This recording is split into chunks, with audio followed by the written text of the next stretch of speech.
समस्तीपुर नाम का एक गांव था जिसके दोनों तरफ नदी थी, एक छोटी नदी और एक बड़ी नदी। ये नाम नदी के आकार के हिसाब से रखा गया था। छोटी नदी कम गहरी थी और उसके ऊपर एक पुल भी बना था, और बड़ी नदी काफी गहरी थी जिसे पार करना काफी मुश्किल था। बड़ी नदी में मछलियां भी पाई जाती थी। गांव के लोग नदी की पूजा भी क्या करते थे, क्योंकि नदी से उन्हें पीने का पानी, खेती करने के लिए पानी और खाने के लिए मछली मिलती थी। गांव के ज्यादातर लोग खेती करते थे या मछली पकड़ने का काम किया करते थे, और बाकी जरूरतें पूरा करने के लिए वो पास के गांव शक्तिपुर के साथ व्यापार किया करते थे। अरे जनक काका, क्या बात है, इस बार तो आपकी फसल बहुत अच्छी हुई है, आपकी रकम भी अच्छी हुई है। हाँ बेटा रमदीन, ये सारी तो सरस्वती नदी की कृपा है। हम उसकी पूजा करते हैं और उसके जल से अपने फसल को सींचते हैं और हमारी फसल लहराने लगती है। पर गांव में अभी बहुत विकास की जरूरत है। विकास जितना है काफी है। सरकारी हॉस्पिटल है, स्कूल है, और क्या चाहिए। काका, समसतीपुर जैसा गांव हमारे घूमने फिरने के लिए बहुत सुंदर जगह है, पर टूरिस्ट लोगों के रहने का तो कोई प्रबंध ही नहीं है, इसलिए वहाँ कोई घूमने ही नहीं आता। एक होटल बन जाता तो गांव का विकास तेजी से होता। लोगों के वहाँ आने से हमारा क्या फायदा। काका, पहले तो आपकी नदी किनारे वाली जमीन लाखों रुपए में बिकेगी। दूसरा, जब होटल बन रहा होगा तो गांव के कितने मजदूरों को काम मिल जाएगा। फिर होटल बनने के बाद होटल में स्टाफ भी तो गांव के लोगों को ही रखेंगे। अपने और गांव वालों के भले के लिए वो नदी के किनारे वाली जमीन बेच दो। नहीं भाई, हमें नहीं चाहिए ऐसा विकास जो हमारा खानदानी काम छीन ले। समसतीपुर के लोग खेती और मछली के व्यापार से ही अपना जीवन बिताएंगे। काका, आप अपनी जमीन नहीं बेचोगे तो कोई और जमीन बेचेगा। मैं तो आपके भले के लिए बोल रहा हूँ। तभी मंडी का अधिकारी जनक के पास आता है। जनक भाई, ये लो पैसे, आपकी सारी फसल बिक गई है, अब अगली बार मिलते हैं।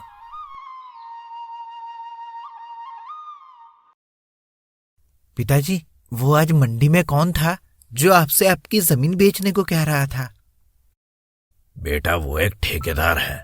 वो होटल और मॉल बनाने का काम करते हैं। उसको गांव में एक होटल खोलना है, इसलिए वो हमसे हमारी जमीन मांग रहा था। तो पिताजी, वो तो ये भी कह रहा था कि अगर आप उसको जमीन नहीं बेचोगे तो वो किसी और की जमीन खरीद लेगा। किसी और से अच्छा तो हम ही जमीन बेच देते हैं, पैसे तो हमको मिल ही जाएंगे। झूठ बोल रहा है वो। बड़ी नदी के किनारे वाली ही जमीन चाहिए, पर मैं ये होने नहीं दूंगा। ये बाहर के लोग हमारे गांव को प्रदूषित करेंगे। जब होटल बन रहा होगा तब ये अपना कचरा नदी में फेंक देंगे तो मछलियां मर जाएंगी। पर पिताजी, हम भी तो मछली को पकड़कर मार कर खाते हैं। बेटा, हमें जितनी जरूरत होती है हम उतनी ही मछलियां पकड़ते हैं। हम कभी जरूरत से ज्यादा मछली को नहीं पकड़ते, जिससे संतुलन बिगड़ता नहीं। अनर्थ हो गया जनक काका, अनर्थ हो गया। बड़ी नदी का पानी खून में बदल गया है। चलो हम सब चलकर देखते हैं। फिर सभी गांव वाले बड़ी नदी के किनारे पर जाते हैं, जहाँ सच में नदी का रंग लाल हो चुका था, जैसे कोई खून हो। लगता है जैसे समसती नदी ने हमें श्राप दे दिया है और वो हमें अपना साफ पानी पीने नहीं देगी। सभी गांव वाले निराश हो जाते हैं, गांव छोड़कर कहीं और रहने का फैसला करते हैं। दादाजी, सब लोग गांव छोड़ने की तैयारी कर रहे हैं, आप क्यों नहीं तैयारी कर रहे? बेटा, मैं तो इस गांव में रहूंगा। समसती नदी हमारी माँ है और माँ कभी अपने बच्चों को श्राप नहीं दे सकती। अगर श्राप सच में देना होता तो छोटी नदी का पानी भी खून में बदल जाता, क्योंकि वो दोनों एक ही नहीं है। एक ही है? वो कैसे? यहाँ से 3 किलोमीटर एक दूर जगह है जहाँ समसती नदी 2 नदी में बढ़ जाती है। एक छोटी नदी और दूसरी बड़ी नदी में बढ़ जाती है। समझ गया दादाजी। रोहन अपने दोस्त और गांव के कुछ बड़े लड़कों को साथ लेकर जंगल के रास्ते चल देता है।